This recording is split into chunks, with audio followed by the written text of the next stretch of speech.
사랑하는 우리 판교 신우의 예배자분들, 한 주간 안전하시고 평안하셨죠? 오늘도 영상으로 저희가 예배드리게 되었습니다. 언제까지 우리가 이렇게 영상으로 예배드려야 할지 모르겠지만 우리 또 오프라인에서 다시 모여서 예배드릴 때까진 저희가 좀 불편해도 참고 함께 예배드리면 좋겠습니다. 다음 주부터는 판교신우회 유튜브 채널을 통해서 예배를 실시간으로 중계할 예정입니다. 유튜브 오셔서 판교신우회 이렇게 검색하시고요. 구독을 꼭 눌러주십시오. 예수님 스티커가 있는 판교신우회 구독 눌러주시면 저희가 실시간으로 예배에 참석할 수 있게 됩니다.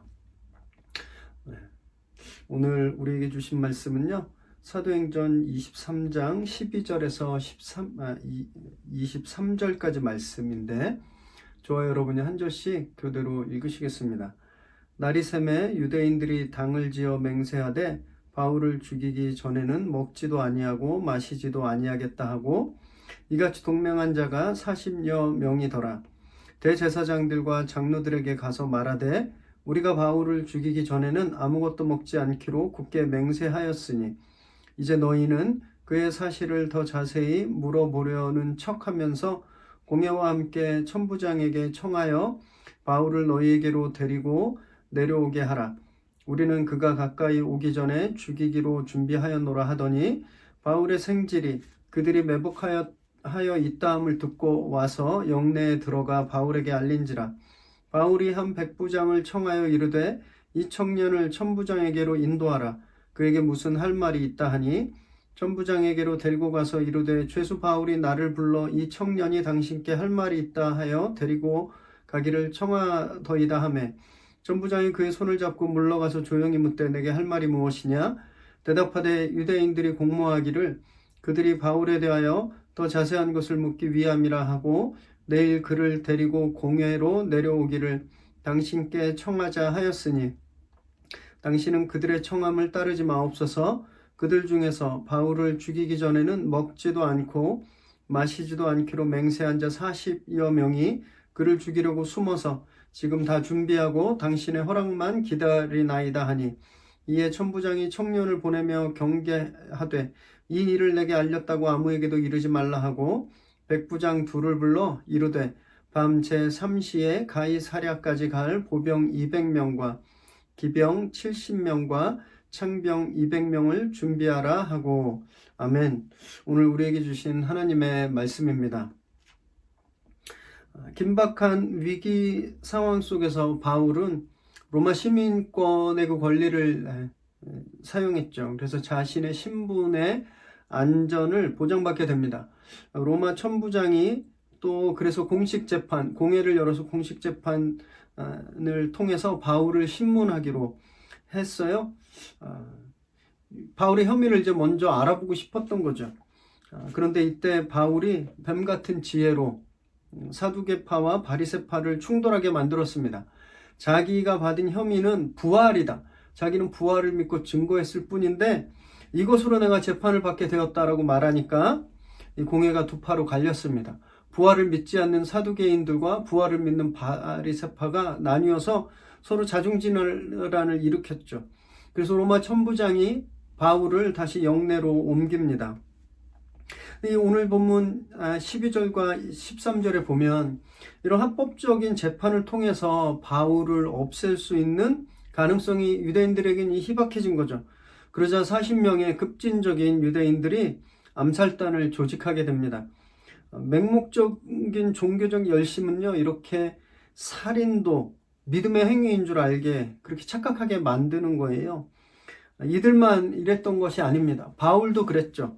바울도 회심 전엔 이 사람들처럼, 이 40명의 암살단처럼 예수 믿는 사람들을 잡아 죽였고 잡아 죽이려고 했던 사람 중에 한 명이었습니다. 그런데 이런 상황이 꼭 유대교만 그런 것이 아닙니다. 역사적으로 보면 교회도 신앙이라는 미명하에 반대 세력들, 교회에 협조하지 않는 세력들을 많이 죽여왔어요. 십자군 전쟁이 그랬고요. 중세 마녀 사냥이 그랬습니다. 또 근대에 와서는 제국주의의 팽창에 발맞추어서 교회가 앞서서 제3세계 식민지들을 수탈하는 데 앞장섰고, 또 많은 원주민들을 죽이기까지 했습니다. 또 2차 대전엔 독일 교회가 수백만의 유태인들과 집시들 그리고 장애인들을 죽이기까지 한 겁니다. 여러분, 예수님은 어떠셨을까요? 우리가 복음서에서 보고 아는 한 주님은 단 한 명도 죽이지 않으셨습니다. 오히려 살리셨어요. 그것도 당신 편만 살린 게 아니에요. 당신을 믿든지 믿지 않든지 먼저 고쳐주셨습니다. 그리고 끝까지 참으시고 오히려 결국에는 당신을 죽음에 내어주시기까지 하셨다라는 거예요. 여러분, 이것이 예수님입니다. 이것이 우리가 믿는 예수님이에요. 그래서 어떤 대상이든지 간에 무엇을 혐오하는 것, 이런 모든 혐오는 반예수적인 겁니다. 절대 예수님의 모습이 아닌 거예요. 여러분, 우리는요, 우리를 반대하는 사람, 반대파를 죽이는 사람들이 아닙니다. 그 사람들을 공격하는 그런 공동체가 아니에요. 오히려 나를 죽이려고 하는 사람까지, 나를 공격하는 사람까지 품고 사랑하는 그런 사람들입니다. 이것이 교회인 거예요. 특히 사회가 어려울수록 폭력 지수가 굉장히 높아져 가는데요.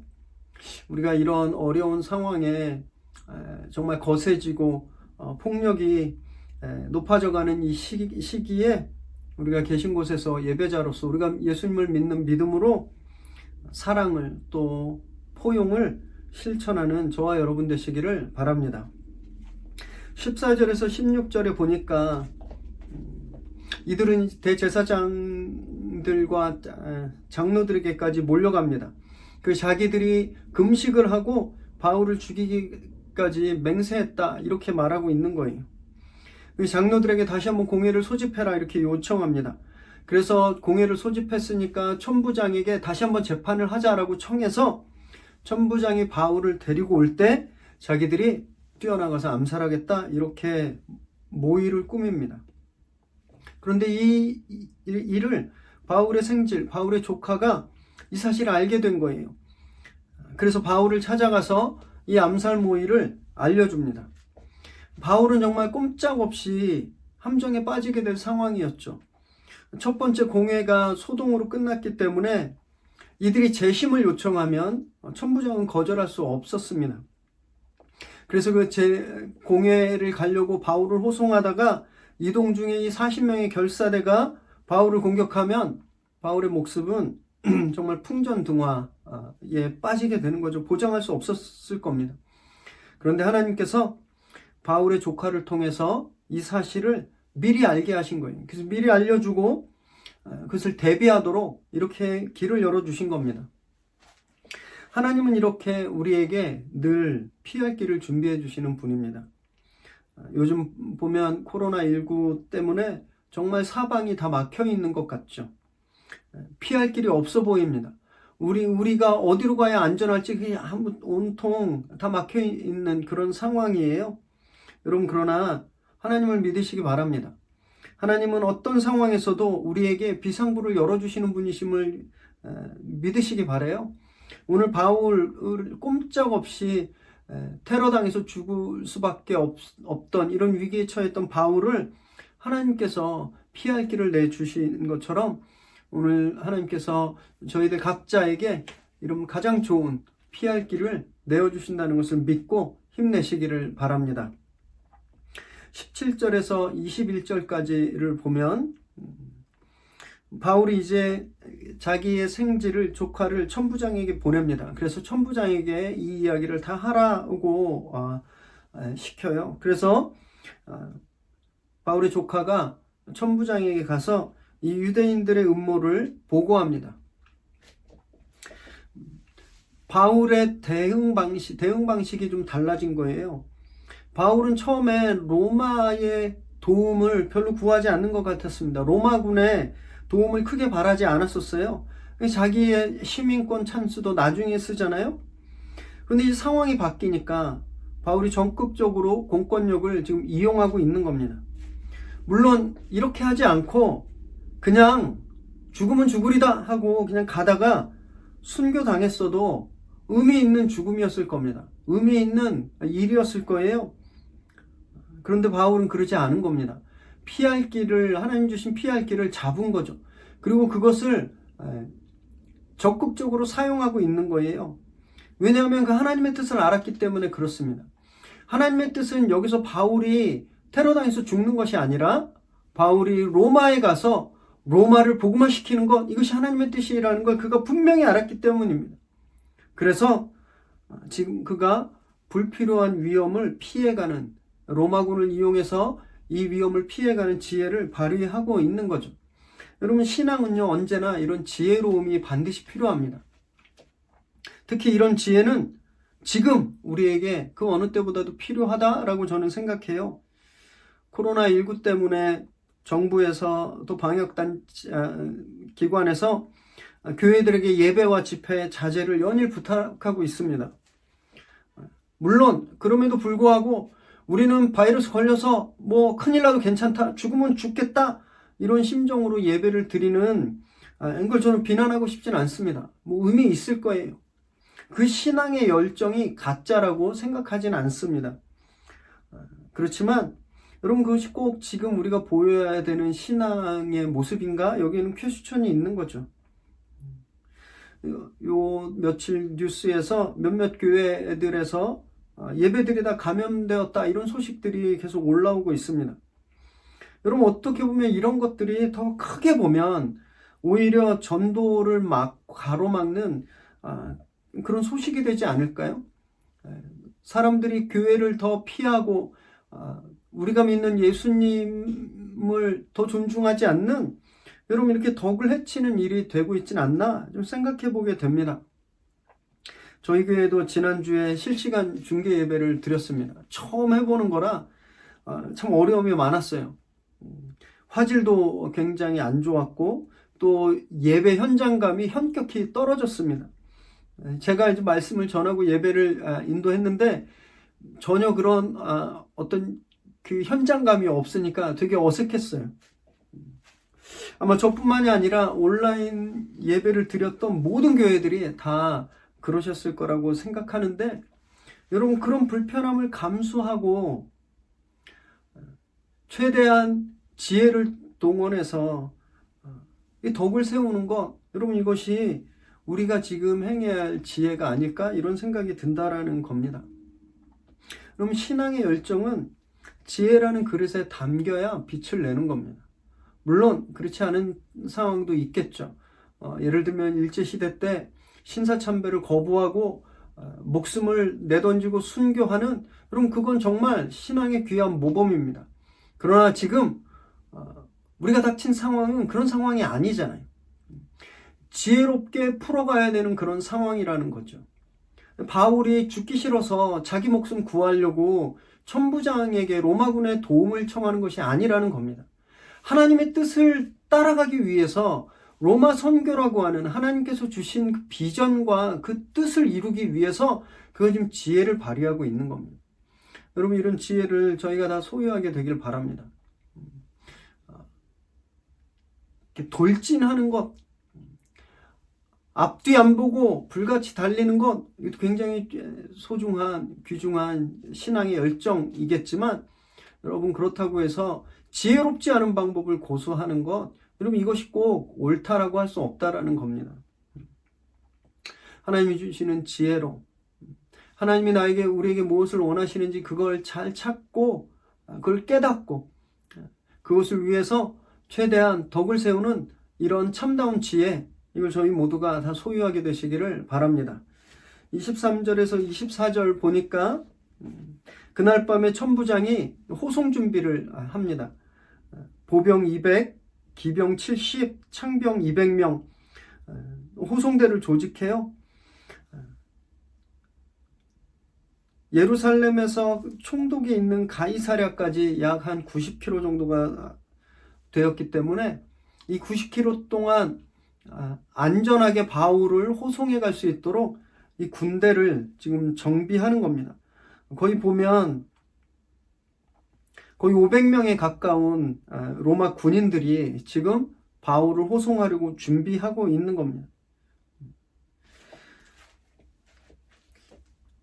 바울이 혼자 로마에 갔다면, 또는 바울이 1차, 2차, 3차 전도 여행 때처럼 자기 지인들과 또 선교팀을 꾸려갔다면 가이사랴까지 갔다가 또 로마에 가는 길이 굉장히 위험했을 겁니다.